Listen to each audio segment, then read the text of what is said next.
Salutare, oameni buni, și bine v-am găsit la al doilea vlog. Eu sunt Ștefan. Am dat pe camera după spate și n-aveți cum să mă vedeți. El este al doilea văr, Mihai. Salut. Are și o bicicletă creativ. Eu sunt cu mountain bike-ul, mi-am dat pansamentul jos. După cum vedeți. Nu vreau să vă arăt că vă fac scârbă, poate mâncați. Facem un mic bike vlog. Este și o femeie aici. Hai să mergem mai departe, că se ceartă cu copilul. Bă, vezi că vine mașina. N-are nimic. Se uite pe trotuar.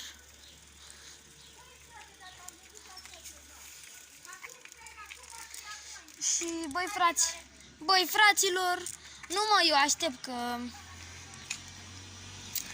o să vină și...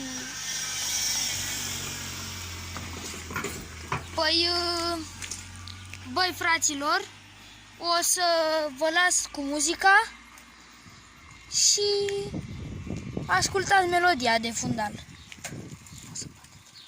Hai. O să facem un mic ocol, ne plimbăm puțin. Deci eu mergeam așa cu multă viteză, dacă vă imaginați, și am pus frână pe față. Bang! Și am căzut direct în căpăț. Dacă s-auzi ceva, a fost un vecin care vrea.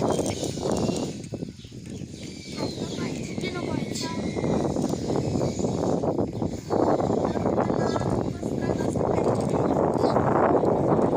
Nu. Sau, da, mai bine ne făceam stânga, da.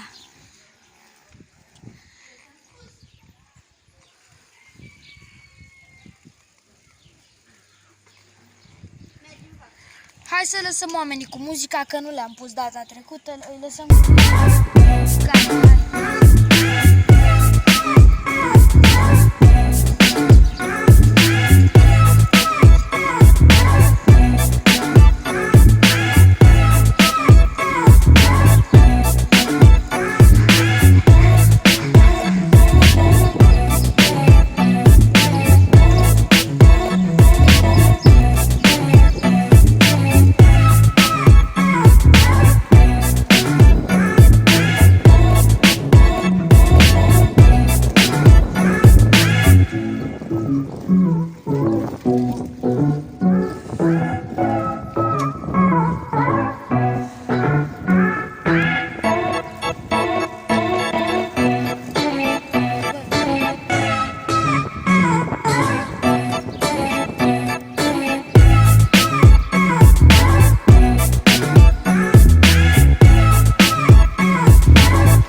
Da, băi fraților,